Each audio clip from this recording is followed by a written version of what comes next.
Now that we've dived into a lot of instrumental, progressive rock and all that, it'd be cool to talk about some of like the jazzier fusion albums that were huge on us. I mean, biggest one I can tell you for me was Dave Weckls' album Heads Up, and Master Plan. I loved all the bass parts too, because that's when we were still our jazz trio, just guitar, sax, and drums. Yeah, all those jazz fusion funk bands we were listening to. Yeah, Chick Corea. What's your favorite on Heads Up? The first song, obviously, Heads Up is a great song, and then 7th Avenue, and I like Trigger Happy. Oh, we played T-Funk. T-Funk, that album. That's a great one, too. And then, what's the other one? Against the Wall. Against the Wall, yeah. Those are my favorite songs on that album. Taboo's good, too. Oh, yeah, with those chords. Man, the keyboard players, man. It's just, crazy musicians in that whole entire album. I mean, yeah, he had cameos with Chick Corea, John Patitucci on bass. There's another keyboard player. I forgot his name, but he's like he does a lot of kind of like Chick Corea too, but on his solo album, I think he used a lot of music. Tom Kennedy on bass as well. I think some on his other album, but I think even the other album too, Master Plan, he had Steve Gadd on the last track, another drummer, and then Chick Corea also in Softly Morning Sunshine, or Softly as a Morning Sunrise. Yeah. And then you have Island Magic. That's like a standard. It's like a 7/8 Latin jazz, fusion song. That's a big influence on me. That song specifically. And then the Garden Wall. Those are great. Just something about Dave Weckls' albums. I don't know what it is. Those two albums, I think he just set the bar with drumming albums to come later in that decade in the 80s and 90s. It just, for some reason, he nailed it with his the people on all the musicians on those albums, and then just the way he would orchestrate those songs. They're just very unique. Yeah, those were big albums for me. I guess drum albums, but they were albums we were listening to when we were in jazz band and doing all that stuff for years, playing jazz. And then to backpack off, since we're talking about Dave Weckl, obviously Chick Corea and the Electric Band was another huge influence on us. There's two albums that were so good, which was that one, Beneath the Mask, and then Inside Out. Oh, Inside Out, yeah. That was the other one where it just blew our heads. Dad, I remember he showed it to us. I remember I came home, I think I was like a freshman in high school. I think. I remember him showing me, but I don't think it wasn't until I was in high school. That's when he showed me those two albums specifically. I came home after school at 4:00. He sat me down. He goes, I want you to hear this. And then I heard the opening 99 Flavors. That's not Beneath the Mask is the first song. Or are you talking about when he just showed you 99 Flavors? Yeah, he showed me that. That was the first song he showed me off that album. And it was just insane. Chick Corea parts, those chords, that everything is like a big damn arc in that song. And the riff, insane because of Chick Corea. I mean, he's the master behind all the orchestrations. Those albums, man, were just insane. And then after hearing that's when I was obsessed. We had to go back. We played Beneath the Mask with Andres, our older brother, who also plays sax. When I was playing bass a lot, one of my bass influences for sure, John Patitucci. Yeah. I remember that video we saw of them playing Beneath the Mask from the 80s. They're all in their they look like, just typical 80s, big t-shirts, all blue. They're all in a different color. It's just like solid colors. But But man, that video, remember, of them playing Beneath the Mask live, I was like, oh man, I gotta learn how to play bass like that. Yeah. Okay, right, so since we were talking about drummers, jazz, fusion, funk drummers, we can talk about Vinny Colaiuta. Colaiuta, yeah. Colaiuta? He was obviously another drummer. Jazz fusion. Yeah. I was always listening to that album. It's his self-titled album, yeah. Vinnie Colaiuta's played on one of our favorite albums, which is Sting. Sting's album of 10 Summer's Tale. 10 Summer's Tale. 10 Summer's Tale. Or is it 10 Summer Tales? I don't know. Yeah, that was another album. That's a favorite Sting album of mine because of Vinnie Colaiuta. Vinnie Colaiuta's playing, and that whole entire album. I love all those songs. What the hell? 7 Days. 7 Days. Something a Boy Said. Something a Boy Said, yes. At the end, the songs. And greener comes and a meditation. That's off of 10 Summoners. Oh, Shape of My Heart. Oh, yeah. Yeah, that song too. I love Shape that one. of My Heart, yeah. There's another one too. Yeah. Fields of Gold. Yes, Fields of Gold. Yes, those are my favorite. Oh man, especially 7 Days. I love that one specifically because it's in 5. But just the way Vinnie Colaiuta was playing it feels like it's in 4. Yeah.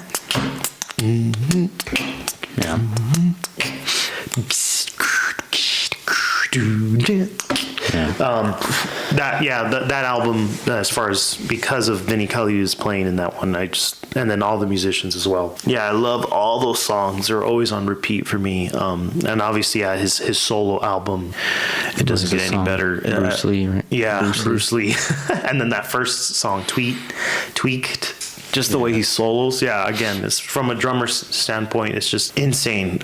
His playing, it speaks for itself. But also diving into more of this. Now that we're still on the subject of funk and fusion, we can talk about one artist specifically that was. I feel like a lot of people don't know who he is still, which is Kevin Gilbert.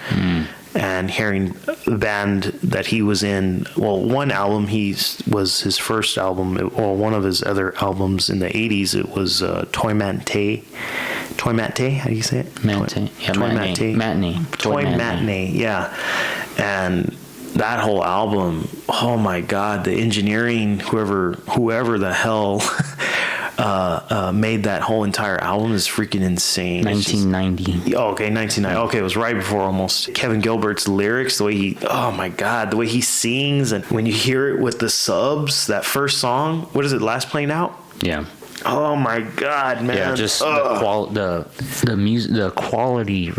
recording quality of that album. Yes. Man, just so crystal clear and just like you can hear every little thing. His vocals just crystal clear, and all the orchestration around it. But his the Giraffe albums, The Power of Suggestion, and The View from Here.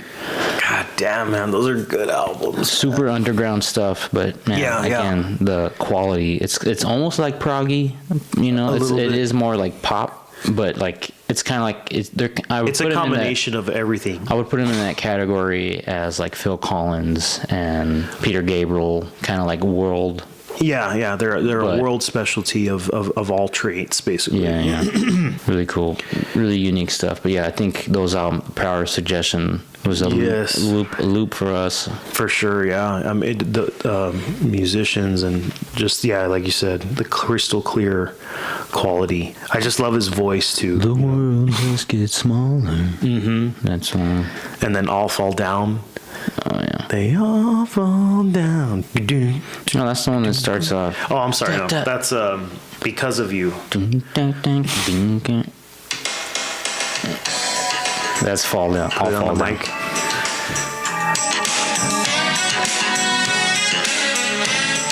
Here, just I guess this is it. It's time for what's been called the finale. This one is quite a surprise. Yeah, amazing. Yeah, that Very was underrated. For sure. Underrated, underground. Just like I feel like no one really has heard of him, but obviously he passed away. But God, he's such a talented musician, really talented guy. Just his voice, the way he sings, everything. He has his other solo albums too. Yes, Remember that one? Goodness Goodness. Oh, What's that album called? I forgot what it's called. There's one song on there that's I really like. Yeah. Goodness Gracious. Oh, yeah. Oh man, Goodness Gracious. Just awesome groove. Pocket. Yeah, our 90s bands, 90s grunge. There you go. Yeah, Grunge rock. those are great. Yes. So obviously we grew up a lot with 311 and Incubus because our dad, again, first impression of 311 was, I think, Sound System had just came out. Yeah. Well, the first album was 95. I was barely born. Yeah. But Self-titled. then Sound System, I think, was the second one, right? That came. Oh no, Transistor was Transistor? was 97, Yeah. and then Sounds. I can't remember that. exactly, Yeah, but- Transistor was the one where they peaked. They had like 20 tracks on that song. Yeah, album. Yeah. I'm sorry, on that album. Yeah. Oh my gosh, all those musicians as well, man. God damn, man. They're just, what the hell, man. We were just, why couldn't we just hang out with those guys? Yeah. We were in the wrong era. Yeah. But I mean, yeah, like that's a unique band, obviously, and then Like as far as influencing our playing from 311 was particularly Use of Time off of Transistor. yeah, That song is just like the way it builds too. It's kind of starts off with acoustic, and then the groove comes in. yeah, Use of Time. God, It's like really cool grooves. Yeah. Yes, yeah. It's really cool vocal stuff. That But was those are great grunge bands. I mean, obviously they set the standard. Yeah, I know. don't know why like 311 Incubus were the ones that stood out more to us than like other bands like Well, I mean, even Rage Against the Machine, I would say, is under that category. Rage Against the Yeah. Machine, I forgot that album with Wake Up, Take the Power Back, Yeah. and then Killing in the Name. That's my favorite. That album That's their first album, the specifically. self-titled. Yeah, specifically that album. Man, Yeah. that's one of my favorite. Bullet in the Head. Yes, that whole album. Bomb I love track. that entire album. And then the one album I will say I'm obsessed with as far as Red Hot Chili Peppers is that funky album, Sex. What the hell is it called? It's one with their Sugar- Yes, Sugar That's Lips or something. that's like I like it because of the funk and just Funky album. Funky album. It's Yeah. That's my favorite Red Hot Chili Peppers. It's Blood again, Sugar Sex Magic. Yes. All the other albums, they're still great, but that album, oh my God, just boom, Just pocket funky. God Yeah. damn. Yeah. Sitting on the sack of beans, sitting down. Yeah. It's insane.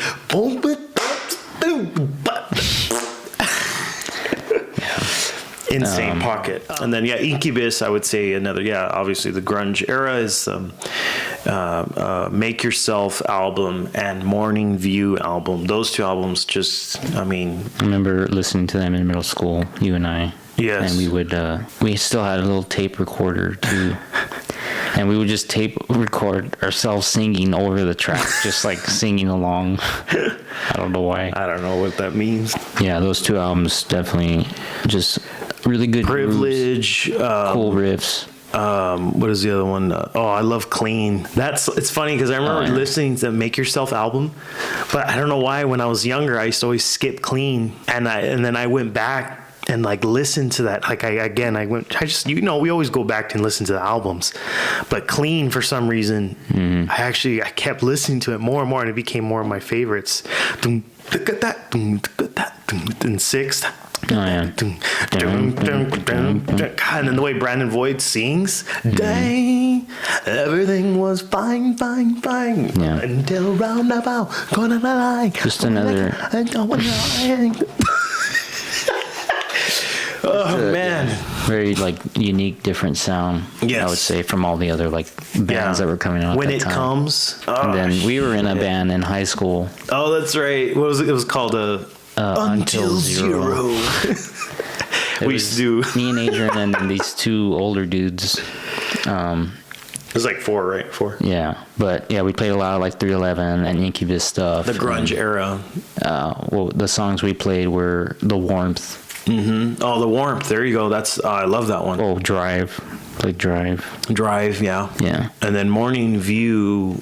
was the other album that they did in the 2000s, and that one, obviously, I think that's when Incubus that's when they blew up. Like Make Yourself Already was their hits, but I think Morning View was the icing on the cake for them. They had a lot of great hits on that for their album. That's when they kind of like made the song shorter, and they got to the point quicker. It's like compared to everything else we've talked about, those are like the more mainstream bands that and a lot of people know because of the lyrics, and obviously there's vocals. Everything that we've been talking about doesn't have vocals. Well, these aren't prog rock albums. These are alternative.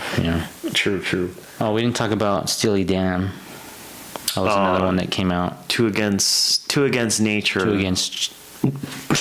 Two Against Nature album was a big album for, I guess, us as kids growing up. I remember Dad cranking that he could never get past the first song. He was like, again, we're listening to it again. The first song, ding ding ding ding. Yeah, definitely guitar influence on me. When it comes to funk and pocket. Ding ding ding ding ding. Gaslighting Abbey and Gaslighting Abbey. Yeah, those ones. Two Against Nature.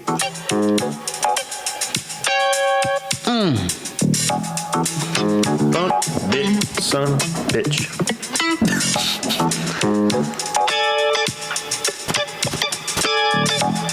This is like if Bumblebees played guitar, this is what they would sound like. Keith Carlock was on that album. Oh yeah, he was on drums. That was 2000, man. I think, it was Keith Carlock. Came out in 2000. Jesus, man. I remember hearing that in Dad's red Ford truck. Yeah. When I hear this. Oh, my God. That is one of the best freaking... That's another album where you listen to it, and you listen to it because of quality. Mm-hmm. It's not so much like, oh, they didn't do this in the album. It's just get the goddamn headphones and shut up and listen to this damn album from start to finish. Yeah. No. Gonna sit and listen to it. Yep. AC/DC, Sabbath, Motorhead. Stupid. He gets all mad. Steely Dan, obviously has a bunch of albums and other albums, yeah. But for that one in particular, Two Against Nature, I would say the other one my other favorite Steely Dan album is Aha. Sorry, Aha or Aja. Aja. Yeah, that's another one where it has all standard, unique tracks. Is that the one with Peg? That's the one I was when I was trying to do that for a cover band. They made me learn like 15 to 20 Steely Dan songs, and I played every single, almost like a bunch of them. And I remember playing them, and those songs are awesome to get to play live. It's a different experience because you don't have a lot of control. Control is in the music. You have to really stay in the zone with those songs. You can't embellish. The embellishment is like maybe a hi-hat lift or maybe a little splash.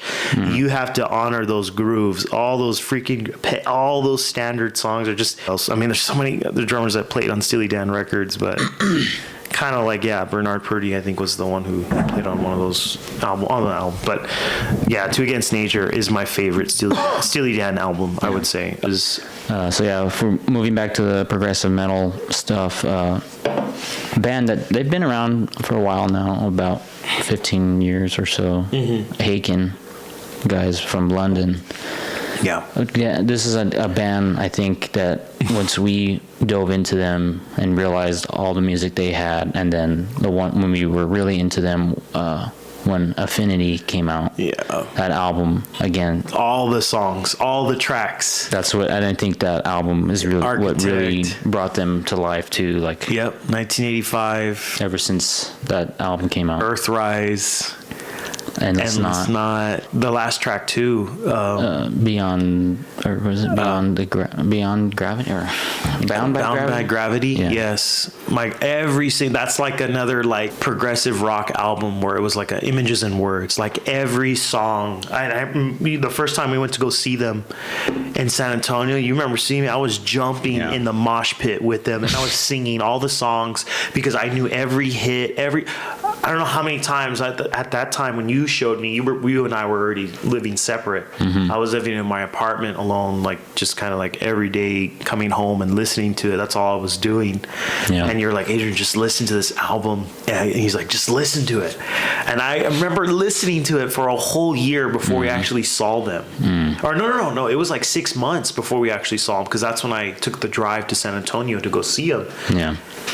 And yeah, I knew that whole damn album. I was listening to it day in and day out, like just sitting on the couch when I come home, and just repeat. The Architect. Oh my God, man! 1985 and Earthrise. Oh my God, that's those. That's another band where it's not all about the. It's a groove feel kind of band. They have very unique grooves and yes, really good melodies. Yeah, and I think they're the new trend of progressive rock, especially when you have lyrics in a progressive rock band. I'm saying you kind of work your way up quicker to like more of a mainstream kind of hits, like kind of like Dream Theater, because they have lyrics and stuff. I just think Haken is the guys who can do it all. Like they can do all of it, and they have such a unique sound. And I think that era, obviously all the progressive rock bands that don't forget like Animals as Leaders and Arch Echo and Believe Me, those guys are freaking beasts at their instrument. They're on steroid kind of guys. They're just unreal. They're like the new Planet X, They just keep taking it to the next level. Yeah. As far as like. But it's just sometimes I like bands that each song I can groove and I don't have to sit there and go like, wait, hold on, this is very technical. I have to like, the technical bands I love too, like obviously, but it's nice when you have the band that does a bit of both, where they can bring the commercial stuff, like the catchy melody stuff, and then the crazy instrumental or the crazy orchestration, and then combine them. So I think Haken mastered that, and they're like the new era is of rock. Definitely I think, in my opinion, like as far as progressive metal bands. Yeah, they're the best in my opinion. And then there's other bands too. Sorry, I'm digressing. Circus Maximus. Oh yeah, they haven't come out with anything in a while. What was the other one? Let's go back to like the 80s, and these are another like underground, underrated kind of bands that don't get enough credit. I mean, well, maybe one is more noticeable, which is Queensryche. Oh yeah, Jeff Tate. Another amazing singer in the 80s, and the band itself, Empire was the biggest album for us. Empire and Operation Mindcrime. Man, Della Brown, shit. Yeah, that whole album is really good. That album and Promised Land album of Queensryche are my favorite Queensryche albums. I mean, the other one too, and the earlier one, what is the other one? Operation Mindcrime. Yeah, that's the other album too. That's just freaking amazing, man. Yeah. God, those bands are just like. Yeah. It's just that pocket, man, with bass and drums, man. The bass and bass player and drummer, just solid back, like man. Yeah. Good epic, like heavy rock. Right. Grooves, Yeah. And then what was the other band? Sorry. Oh, World Trade. This is another underground band. I think it was like some members from Yes. Really? I think, right? Wasn't it like some of the same members from Yes were in this band? Oh, really? I didn't know that. I know the main guy, the singer and bass player is Billy Sherwood. Sherwood? Yeah, Sherwood. He was like the main guy in that band. Yeah. But yeah, the vocals is a lot like Yes, big vocal harmonies. And then again, just the grooves of some of these songs, like...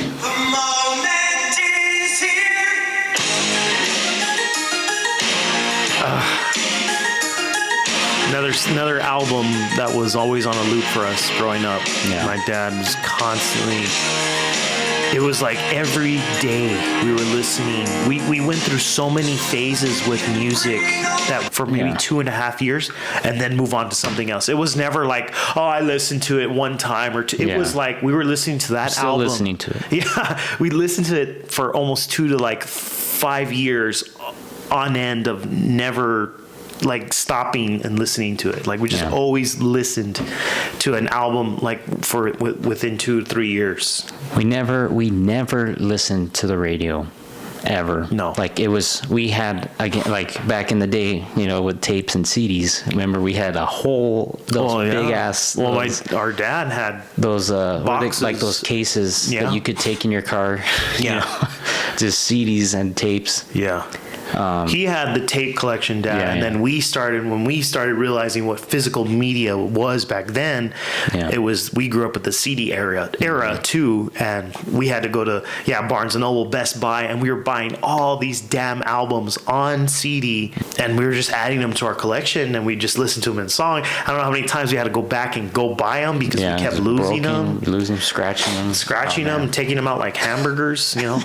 But yeah, those were good times because we didn't have physical media, and like it was starting to, you know, but again, like it was, like you said, we didn't listen to the radio. We never listened to the radio. I can't, if a pop song comes on that has like come on since like the early 2000s to now, like I can't, I'm like, who is that? What's that song? Like, obviously we hear it because it's everywhere, but like, I don't know it. I don't know the artists. I don't know anything about them. I can't like when people sing along to these songs. Yeah, obviously, like, we didn't grow up with Jonas Brothers. We didn't grow up with Taylor Swift. We didn't grow up with any of the pop artists now. Obviously, and those are the radio hits. But we didn't grow up with that. We grew up with all the instrumental, progressive rock, all the stuff that's musically more satisfying for our ears.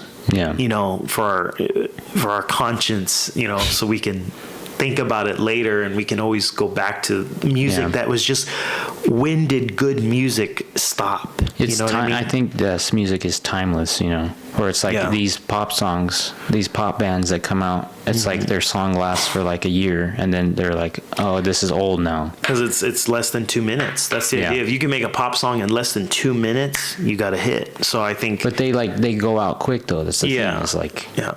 Like, I mean, people get bored already. They're like, "Oh, that song came out a year ago. That's boring now." Yeah, you know? I mean, most of those hits, though, like if you, for example, like The Weeknd, like if you think of like Feel It Coming, they're always going to be the hits. Yeah, and they're going to probably be on for a long time. Yeah, because we didn't listen to the radio, we didn't listen to all the other stuff. And again, don't get me wrong, there's audience members for that specific crowd. I think it's just because how we grew up. We grew up in a different, like, because of dad, and even mom too, playing Depeche Mode, playing all the electronic, Daft Punk, Chemical Brothers. She got us into all the techno bands and all the synthesizers, and so like hearing the music that when we were kids, it was music that was way over our heads, but it's also like, it was so good. Even the techno bands, even then, those techno bands they put out really good quality music, you know. So like, I just feel like like they don't make music like that anymore. Even with the pop stuff, like even those kind of techno bands and stuff. But as far as it's literally just about the chorus of these songs and like the lyrics. People just listen for lyrics now. It's not even the songs aren't even, they all sound the same, you know. Yeah, honestly. I mean, it's the same, like we say, the 4 chords and whatever, you know, but same like you said, progression, but that's just us. Yeah. Don't go getting offended. But just wanted to share pretty much, I think that sums up most of our favorite, I guess, instrumental, prog rock, alternative rock, grunge rock, metal rock, everything, specific albums that we grew up listening to. Real quick. But I was going to do a part 2 with this with Andres. Oh, okay. And I'm going to do one with all the jazz albums that we listen to. And I do want to get Andres to elaborate on those specific jazz albums and all the other funk and fusion. We're going to dive into those genres of music that I left out. I left out Herbie Hancock. I left out Dave Matthews. I left out Bill Buford. Yeah, I left out all the other Josh damn Redman, fusion cats. So I want to do a part 2 to this at some point with Andres. But I was just going to mention Van Halen real quick. Yeah. I mean, everyone loves Van Halen, but again, just another solid band. Van Halen, Eddie Van Halen, just one of the iconic guitar players. Yeah. His sound, his technique, his everything. Oh yeah, and Shredder. I think it was like influence on us because Alex and Eddie brothers, right, in a band. So we were like, oh, we're brothers, we could be in a band. So it was. That's a good point. Yeah, I feel like we related to them too on that level. True. It's like guitar and drummer brothers. I'm sure a lot of people that are. Yeah, the siblings and they grew up with that area. You can relate to it. But alrighty, guys. Well, I think that's a wrap for pretty much this episode. I'll have to cram it maybe into 1 or 2 episodes. We'll see. But so thanks for watching, and if you guys like this video, give it a thumbs up, share, like, whatever, and don't forget to subscribe. And don't forget to subscribe to the channel for more creative things near the future. So awesome, guys. I'll see you guys later. Thanks. Bye.